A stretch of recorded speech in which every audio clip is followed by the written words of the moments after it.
안녕하십니까. 홍보의사 김정훈입니다. 오늘은 미터 엑스퍼트 9번째로 한국정맥경장영양학회 부회장이신 삼성서울병원 김은미 선생님을 모셨습니다. 삼성서울병원 영양사 김은미입니다. 한국정맥경장영양학회 작년부터 부회장을 맡고 있고요.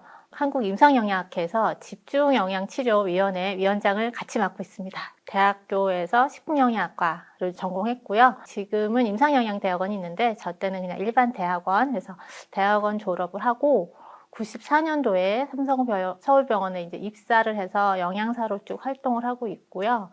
외과 병동 영양사랑 소아과 병동 영양사를 거쳤고, 그리고 이제 외과 병동 할 때는 중환자실 담당 영양사를 같이 했었고요. 지금은 팀장이고 신생아 중환자실 영양사를 같이 하고 있습니다. 영양팀에 대해서도 좀 소개해 주시면 30년 역사 영양팀은 얼마나 성장했을까 그런 히스토리 좀 얘기해 주세요. 감사합니다. 네. 갑자기 자랑을 좀 하겠습니다. 네네. 저희 병원 영양팀은 30년 됐고요. 11명의 영양사로 시작을 했습니다. 그러다가 점점점 규모가 커지면서 영양사 쌤들이 좀 많아졌는데, 최종적으로 2008년도에 저희 병원이 안병원을 오픈을 하면서 영양사가 이제 거의 2배로 늘어났고요. 현재는 총 26명 정도가 영양사로서 근무를 하고 있고, 그 중에서 관심 있으신 중환자실 관리하는 영양사는 지금 6명. 저를 포함해서 그 정도가 활동을 하고 있습니다. 지금 현재 부회장직을 맡고 계신 한국정맥경장영양학회에 대해서도 소개 부탁드립니다. 네, 저희 학회는 영양 지원을 위주로 하는 학회입니다. 다직종 학회라는 게 제일 중요할 거고요. 의사, 간호사, 약사, 영양사 이런 분들이 이제 많이 모여서 같이 논의를 하고 있고, 2001년에 이제 개시를 했는데요.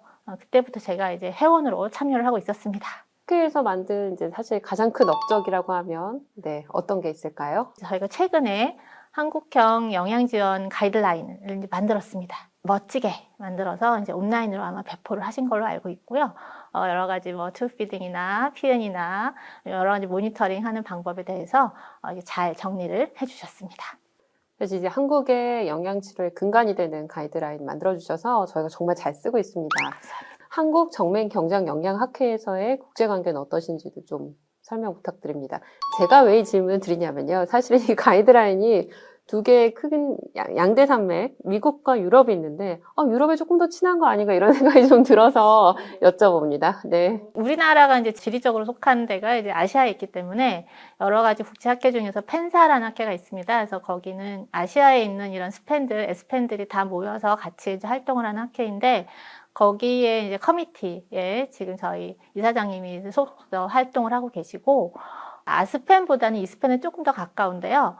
이스펜에서는 좀 이렇게 멀티 커뮤니티를 많이 만드셔가지고 같이 활동을 하세요. 그래서 이스펜 학술대회가 진행될 때마다 각 나라의 대표들이 모여서 커뮤니티를 하시는데 이사장님이 참석을 하고 있는 걸로 알고 있습니다. 네, 그래서 이제 가이드라인을 만들 때 물론 아스펜도 있지만 이스펜 가이드라인을 조금 더 많이 참고하진 않았나 이렇게 생각하고 있습니다. 제 궁금증을 해소해 주셔서 감사합니다. 사실 중환자 치료에서 영양이 너무 중요한데요. 특히 그 경장 영양의 중요성과 여기서 영양사의 역할, 이 부분에 대해서 좀 설명 부탁드립니다. 일단 중환자가 물론 여러 가지 임상치료, 의학치료 굉장히 중요하지만 영양 상태가 받쳐줘야 이런 치료들을 잘 받을 수 있는 것 같습니다. 그래서 영양사로서 중환자실에서 이제 할 수 있는 바는 기본적으로 저희가 이제 의료기관 인증평가에도 포함이 되어 있지만, 환자가 이제 입원을 하면 초기 영양평가를 하게 되어 있고요. 저희가 하는 영양평가는 이 사람이 그 전에 병원에 입원하기 전에 영양 상태가 어땠는지, 그리고 현재 영양적 위험이 얼마나 있는지를 빨리 판단을 해서 영양 지원을 얼마나 빨리 시작을 해야 될지, 그리고 얼만큼 필요할지를 이제 정하는, 물론 저희가 정한다고 다 되는 건 아니지만 일단 저희가 기본적으로 권고안을 만들어주는 역할을 하는 것이 중요하겠고요. 그 권고안을 바탕으로 저희가 이제 NST 회신을 작성을 하게 되겠고, 그 회신에 따라서 이제 환자가 실제로 영양 공급을 잘 받고 있는지 모니터링 하면서 필요하면 조정하는 역할을 할 거고요. 최근에는 이제 다학제 회진에 같이 영양사들이 참여하고 있습니다. 중환자 의학에 진출을 하고자 하는 영양사들에게 어떤 부분을 준비하면 더 좋을 것 같다라는 조언 부탁드립니다. 네, 아마 영양사를 하면 중환자를 안 볼 수가 없을 거고, 그리고 일반 병동보다는 중환자를 볼 때 훨씬 더 보람도 느끼고 좀 기여하는 바가 있기 때문에 아마 다들 중환자실에 관심들은 있으실 텐데 좀 어렵게 느끼거든요. 그쵸. 예. 중환자실에 만약에 담당 영양사가 되기 전에 준비한다 그러면 기본적으로 저는 영양 지원에 대해서 많이 알아야 된다라고 생각을 합니다. 그래서 물론 일반적인 영양 지원보다는 조금 더 다양한 질환의 영양 지원 그 방법들이 조금 더 다르기 때문에 좀 상세하게 아는 것이 중요하고, 그리고 이제 뭐 그것만 안다고 되는 게 아니라 이제 환자 상태에, 특히 이제 의학적인 상태나 영양적인 상태에 잘 알아야 되기 때문에 영양학이나 생리학, 생화학, 그리고 이제 요즘에 의학 영양학에 대해서도 좀 더 자세하게 알면 도움이 될 것 같습니다. 그러다 보니 토탈 영양을 다 하셔야 되네요. 네. 학위가 필요할까요? 네. 네. 그러면 특수 대학원이 있나요?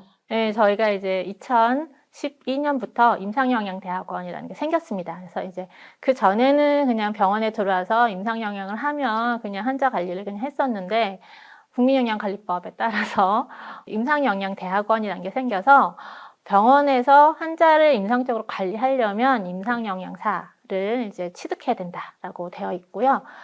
그래서 이제 특히 병원에 들어와서 조금 더 많이 관리하는 데 도움이 되는 것 같습니다. 매일 회진을 돌 때 사실 다학제진료팀에서 영양은 이제 플랜 세우다가 항상 물어보거든요. 선생님은 어떻게 할까요? 라고 항상 물어보는데, 이렇게 회진을 돌 때 특별한 또 내가 갖춰야 되는 소양이 있을까요? 아마 지금 저희 영양사들도 다 중환자실 이제 다학제진에 들어가는데, 미리 당일 와서 오늘의 환자 상태는 어떤지 뭐 아시겠지만 매일매일 바뀌잖아요. 그래서 뭐 아주 다는 아니라도 일단 내가 관심 있는 영양 공급량이라던가 어제의 그런 변화량 이런 거 좀 확인하고 들어갈 거고요. 그거 말고도 그냥만 알면 안 되니까 이제 준비할 게 있죠. 그래서 주로 물어보시는 어떤 영양액을 언제 적용할 것인가, 그거에 대한 이제 기본 데이터를 미리 공부를 좀 하셔야 될 것 같습니다. 누군가와 같이 협력을 하고 또 같은 업무를 하게 되면 이거를 누가 할 것이냐 갖고 싸울 건 아니니까, 그래서 서로 소통하고 협동하는 능력이 좀 필요한 것 같습니다. 네.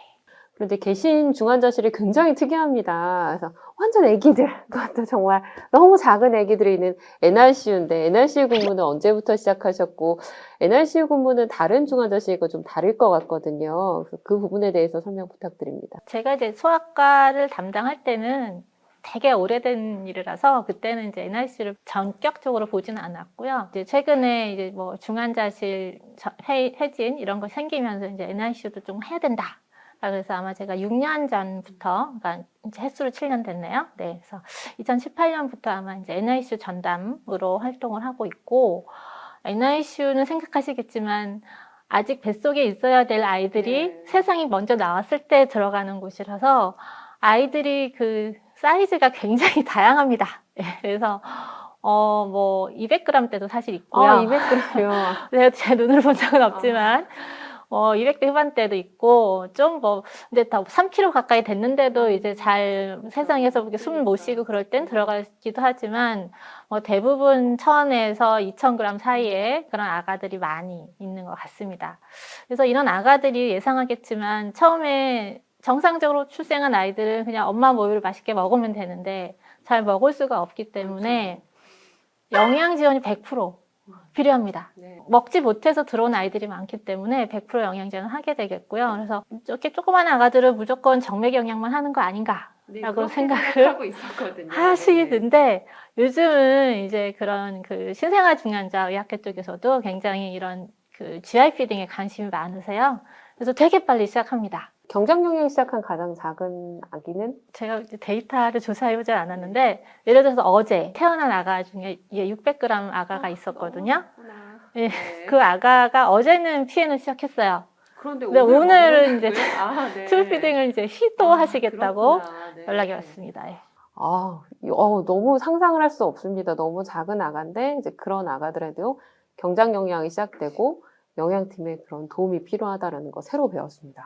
깜짝 놀랐고. 그러면 보람도 있으실 것 같은데, 어떨 때 큰 보람을 느끼시는지? 정말 작은 아가들이 점점 커서, 요즘은 또 퇴원도 빨리 하더라고요. 2kg만 넘어도 이제 컨디션 좋으면 엄마 품으로 보내는 경우가 좀 있는데, 이렇게 정말 조그맣던 아가들이 잘 커서 잘 먹고 엄마한테 가고 집으로 갔을 때 그냥 간접적이나마 좀 보람을 느끼는 거죠. 네. 키우는 거니까요. 네, 잘 먹고 키우는데 또 도움을 주셨으니까 그럴 것 같습니다. 지금 사실 중환자 치료 분야의 영향이 점점 포션이 커지고 있는데 이제 최근에 좀 이슈가 되는 게 있다고 생각하시는지도 좀 궁금합니다. 이슈까지는 아니지만 이제 제가 볼 때는 많은 변화 중에 하나가 이제 PM보다 EN의 중요성을 더 많이 깨달아서 더 열심히 이제 예전보다 더 열심히 하는 게 이제 바람직한 방향에서 이슈가 아닐까라고 생각이 드는데, 예를 들어서 이제 저희 병원 중환자실 특히 이제 MICU에서 입원한 환자들이 언제 EN을 시작하는가를 이제 쭉 지금 모니터링을 하고 있거든요. 2015년에 확인해 보니까 그때는 평균 29.6시간 네, 시작을 그러면 했습니다. 하루가 넘어가는 거네요. 근데 이제 최근에 23년도 자료를 확인했더니 이제 15.2시간까지 줄었습니다. 네, 엄청 이제 원래 권고사항이 24에서 48시간 안에 시작하라 이거였기 때문에 물론 더 이전에는 더 안 됐으니까 그런 그렇죠. 권고가 있었죠. 근데 슬픈 얘기를 좀 말씀을 드리면 작년에 엄청 늘었습니다. 작년에요. 48시간까지 늘어났더라고요. 네. 이 이유가 뭐냐? 네. 들었더니 이제 의사 인력이 부족해서 환자 관리가 네, 제대로 안 된다. 정말 안타깝습니다. 네. 네, 작년에 그런 이슈가 아니었다면 지금 최근 이제 더 줄었을 수도 더 있죠. 빨리 이제 EN을 시작한다라는 거. 네, 그러면 EN을 시작하는 것도 시간이 빨라지고 EN을 하는 분들도 좀 늘어났을까요? 그렇죠. 이제 이행 달성 기간에 네네. 대해서 지금 또 추가로 스터디를 하고 있는데, 저희가 보통 이제 아까 저희가 영양 평가를 하고 얼마나 필요한지 이제 그 확인을 하는 권고량이 보통 이제 뭐 체중당 한 25에서 25칼로리밖에 얼마 안 되긴 하지만 ICU에서 그 권고량을 이제 얼마나 오랫동안 달성을 하는가라는 데이터를 확인을 해봤는데요. 제가 좀 읽겠습니다. 그래서 보시면 작년 초에 조사했을 때는 한 80%까지 도달하는 게 한 3.51 정도 걸리고 이제 100%를 달성하는데 한 4.41 정도 걸렸다고 합니다. 근데 이것도 최근은 조금 더 지연이 됐죠. 그건 정말 안타까운 의정사태인데 사실 재원 기간이 일주일이 좀 넘거든요. 지금 MICU 같은 경우에는 뭐 7.8일, 뭐 8.5일 이런 식으로 얘기하는데 그 골까지 달성하는 시간도 굉장히 단축된 걸로 생각이 됩니다. 제가 처음에 영양사 할 때는 달성을 못하고 일방병원을 갔었거든요. 네, 근데 지금 그나마 많은 분들이 이제 이런 영양에 관심을 주셔서 많이 빨라진 것 같습니다. 사실 그게 NST 덕분이라고도 생각을 합니다. 영양사로서의 내가 직업병, 나 영양사 아니었으면 이러진 않았을 텐데 네, 그런 얘기 좀 해주세요. 일단 말씀 하나 더 드리면 영양사가 다 요리를 잘하는 건 아닙니다. 요리 못하는 영양사 중에 한 명이고요. 이제 그럼에도 불구하고 말씀하신 대로 영양사가 되면서 이제 30년을 하면서 생긴 그 직업병 중에 하나가 모든 음식을 봤을 때 항상 분석을 들어갑니다. 이걸 뭘로 만들었을까? 또 뭐 영양 성분이 어떻게 되고 이거의 단점은 무엇일까? 그리고 이제 어떻게 만들었을까? 를 추측하는 그런 쓰잘데기 없는 이제 재밌죠. 근데 지금 제가 영양 팀장을 맡고 있다 보니 그래도 병원에 도움이 좀 되기 위해서 음식은 좀 좋은 걸 먹어봐야 된다. 그렇죠. 그래서 이제 대부분의 파인다이닝, 뭐 양식뿐만이 아니라 한식도 이런 데도 좀 파인다이닝을 많이 benchmarking을 빙자한 회식을 다니고 있습니다. 아닙니다. 사실 중요합니다. 사실 많은 환자분들이 병원 뭐 맛없다고 하거든요. 그런데 또 맛있는 걸 또 보고 오셔야 좀 더 업그레이드 될 수 있지 않을까. 합리화하셔도 될 것 같습니다. 그럼에도 작년에는 저희가 허리도 풀고 삼겹살 구워 먹었습니다. 중환자를 하고 있을 때 중환자분들이 EN을 시작할 때 보호자분들이 이제 먹기 시작했다고 하니까 바리바리 들고 오십니다. 이것만 홍삼만 드시면은 기력이 이제 생겨서 이제 집에 가실 것이다. 그래서 들고 오셔서 주시는 분들이 있거든요. 근데 저희가 안 된다고는 하지만 이 부분에 대해서 어떻게 생각하시는지 제가 많이 봤던 거는요. 양배추즙, 그다음 여러 가지 야채를 갈아놓은 디톡스 주스, 그다음에 홍삼, 성분을 알 수 없는 한약재 이런 거 갖고 오시거든요. 어떻게 생각하시나요? 이런 정말 성분을 알 수 없는 정확하지 않은 이런 영양 성분을 몸에 넣는 거는 저도 허용할 수 없다고 생각을 합니다. 네, 맞습니다. 허용하지 않습니다. 특히 이제 아시겠지만 그 중환자 상태에서 언제 어떻게 될지 그 변화될지 모르는 그런 환자분들에게 계획되지 않은 거를 넣는 거는 적절하지 않다고 생각을 하고요. 무조건 안 돼요. 그러면 이제 우리 가족분들이 얼마나 가슴이 아프시겠어요. 네, 맞습니다. 그래서 이제 그나마 약간 희망 고문을 하는 것 중에 하나인데, 지금은 정말 안 되고, 거짓말은 아닌데, 이제 정말 상태가 좋아지거나 병동에 올라가서 뭐 특별히 문제가 안 된다 그러면 무조건 허용은 아니고, 조금만. 네. 네. 그래서 뭐 하루에 한 번. 뭐 양을 정해서 50ml, 100ml. 이렇게 그냥 간식 정도. 우리도 식사할 때도 집에서도 밥 3끼 제대로 그쵸. 먹고 그냥 간식으로 그냥 조금 먹을 수 있잖아요. 그러니까 그 정도로 허용해 줄 수 있지. ICU에서 지금 막 굉장히 중요한 치료를 하는 상황에서는 허용하지 않으시는 게 좋겠다고 생각을 제가 합니다. 설명의 노하우로 배웠습니다. 약간 보호자의 마음도 터치해주는 조금 좋아지면 이제 해볼 수 있을 것이다. 크게 배웠습니다. 감사합니다. 사실은 이제 말씀하셨던 것처럼 이제 작년부터 의정 사태로 인해서 중환자 의료진들이 아주 몹시 힘듭니다. 네, 당직도 너무 많고요. 사실 일도 너무 많은데 그 의료진들에게 해주고 싶은 이야기 있으시면. 제가 그래도 영양사 아니겠습니까? 네. 진심으로 우리 의료진들의 영양과 건강이 너무 걱정이 되고요. 그래서 뭘 먹어라라기보다는 건강한 식사, 그냥 3끼 식사 네. 좀 하셨으면 좋겠고, 네. 병원의 직원 식당은 다 좋거든요. 그래서 시간 조금만 내셔서 식사 3끼 좀 해주시면 좋겠고요. 무조건 라면 먹지 말아라 라고는 말씀을 못 드리겠지만, 가능하면 식사를 좀 챙겨 드셨으면 좀 제 마음 편할 것 같습니다. 감사합니다. 빨리 사태가 좀 종료돼서 삼시세끼 먹을 수 있는 날이 왔으면 좋겠습니다. 임상영양학회 그리고 정맥경장영양학회에서 저희 중환자의학회에도 하시고 싶은 이야기가 있으실 것 같아요. 그래서 보직자로서 저희 학회에 어떤 이야기를 해주실지 좀 부탁드립니다. 한국 정맥경장영양학회, 사실 다직종학회고 이제 여러 가지 직종들을 모여서 이제 하는 학회인데, 중환자 하시는 분 더 잘 아실 것 같아요. 지금 영양치료 수가를 제대로 받지 못하고 있고, 그냥 NSC 수가도 일주일에 한 번밖에 지금 못하고 있고, 실제로 뭐 다직종 해진 일주일에 뭐 5번 하시는 데도 있으실 거고, 그래서 그런 수가에 대해서 같이 저희가 팍팍 밀어드릴 테니까. 네. 네, 중환자의학회에서 이게 선두를 서서 해주시면 되게 좋을 것 같고요. 네, 임상영양학회에서는 물론 이제 그런 여러 가지 당장 오늘 뭐 할 건 아니지만 언제라도 저희가 필요하시면 코업을 하겠다 이런 말씀을 드리고 싶습니다. 감사합니다.